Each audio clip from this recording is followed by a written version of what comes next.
Alam niyo guys, minsan naisip ko, ano kayong pakiramdam ng maging vlogger? Break pa yata dito. Samahan niyo ako. Nandito ako ngayon sa Victoria Town. Tara.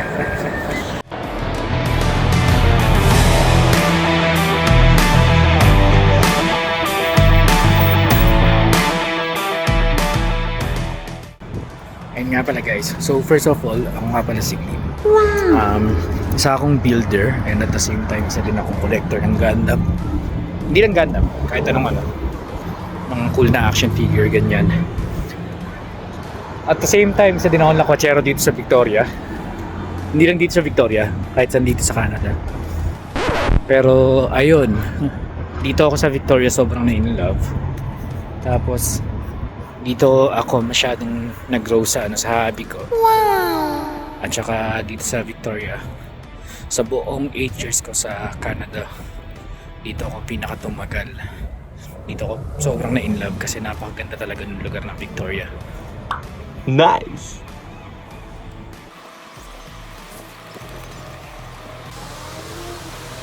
So ayun guys, kung makikita nyo ngayon, nandito ako sa paboritong tambayan ko ito. Dito kasi sa area na to, kita natin yung Parliament. Ayun yung Parliament, yung isa sa mga pinakasikat na pasyalan dito sa Victoria. Tapos sa likod ko naman, ito yung Empress Hotel. Sabi nila, itong Empress Hotel, dito raw nag-i-stay dati yung mga royal family pag pumunta sila dito sa Canada. And then, lalo na si Queen Elizabeth at si Queen Victoria, dito sila nag-i-stay sa Empress Hotel. Kaya siya tinawag na Empress Hotel kasi kinuha siya kay Queen Victoria, yung pangalan niya, as an Empress. Wait, what?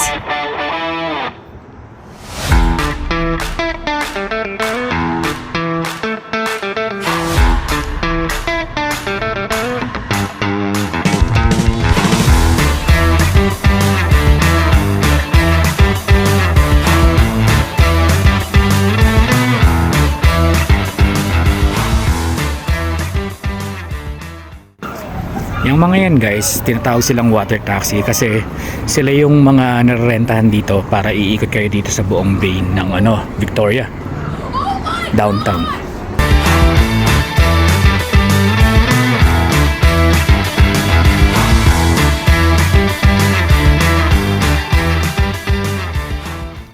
Kung familiar kayo sa area na to guys, dyan sa area na yan, dyan sa may Canada na yan, dyan ako nag-propose sa asawa ko. Ayun lang yung Empress Hotel tsaka yung Parliament sa harapan niya.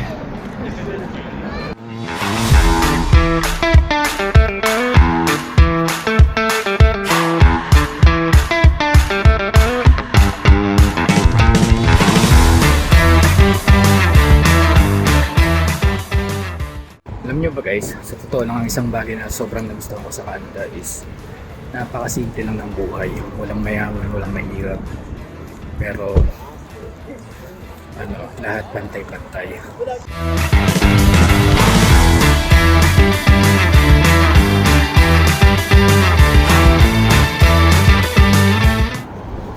Tapos share ko lang guys, alam nyo ba pagka ganitong wala akong pasok or may time na nakakaramdam ako ng lungkot, usually yung dito ako naglalakad-lakad, tapos after okay na. Kasi sabi nga nila, ang buhay, every little things kailangan mo i-enjoy. Kasi kung hindi mo i-enjoy at mapapadala ka sa depression, wala, talo ka. Sabi nga nila. Sa totoo lang sa ngayon, masaya na ako at sobrang thankful ako. Lalo na sa lahat ng blessings na dumarating sa buhay ko. Lalo nagkaroon ako ng isang napakabait na asawa. Nice! And sa totoo lang guys, I've been in so many places here in Canada, pero dito talaga sa Victoria ako pinakatumagal na kasi sobrang na-enjoy ko tong lugar na to, plus napakaganda talaga ng lugar na to para sa akin. Oh yes!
So ngayon nga guys, ito naman pupuntahan ko. Ito yung pinakasikat na alley dito sa Victoria papunta sa Chinatown.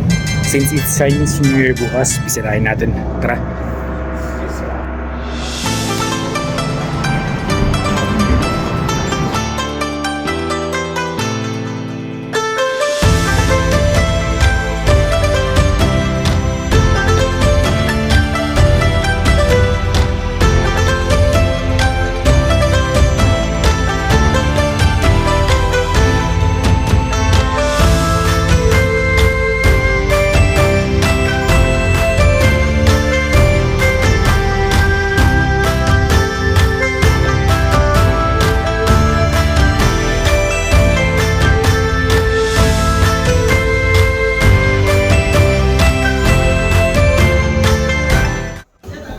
So ito ang Pantan Alley guys. This is the oldest Chinatown here in Canada. Ito yung sinasabi nilang pinagdala ng mga Chinese na nagtrabaho dito sa China, sa Canada. Nung time na especially nung ginagawa yung Pacific Rail, na karamihan ng mga nagtrabaho is mga Chinese. Dito sila nag-stay first sa Victoria, Chinatown. Ito yung Pantan Alley. Connected siya papunta dito sa may Chinatown mismo. Wow!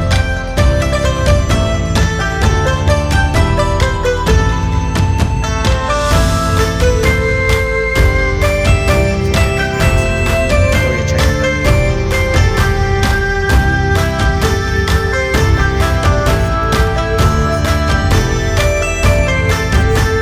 So, for sure, mas maraming outlet dito tomorrow. So, ngayon, namamasyal-masyal lang muna tayo. Tapos, let's see, makakabalik ako bukas. Kung hindi ako magiging sobrang busy, why not, right?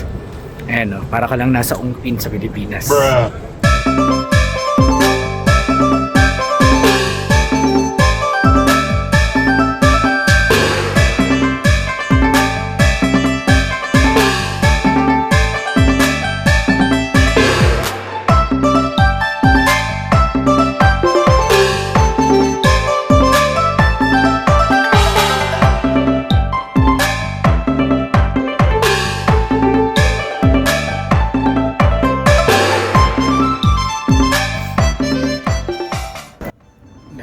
Sabi nga nila guys, itong lugar na to, it's more likely binase siya sa sa itsura ng old Hong Kong. Kaya kapag nandito ka parang ibang-iba, parang wala ka sa Canada, para ka nasa China. Pero other than this, may mga ibang Chinatown na sa Canada na sobrang lalaki, like yung nasa Vancouver, especially sa may bandang downtown Vancouver, sobrang laki ng Chinatown doon. And then pag pumunta ka ng ibang part ng Vancouver, like Metrotown, sa may Crystal Mall or sa what is this place, Richmond, it doesn't feel like sa Canada ka na, kasi majority of the population is more likely Chinese.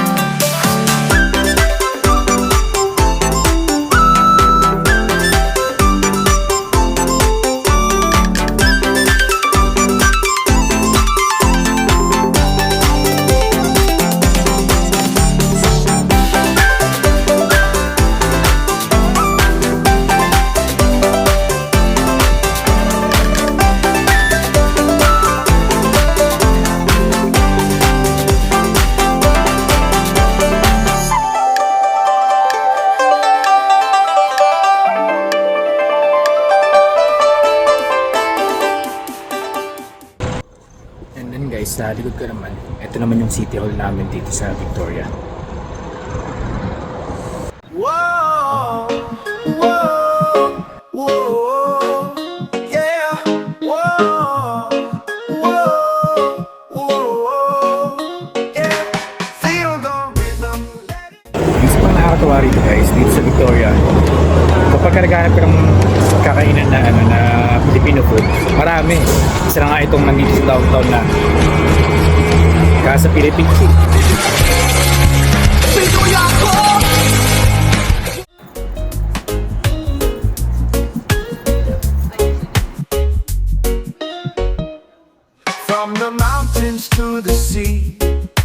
place where the heart runs free.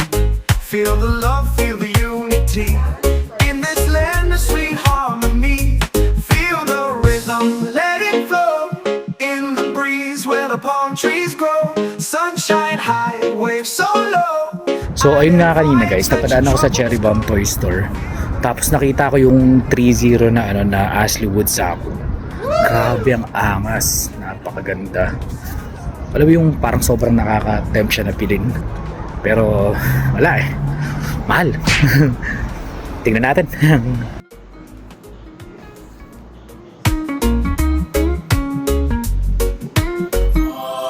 Dancing under the starry night.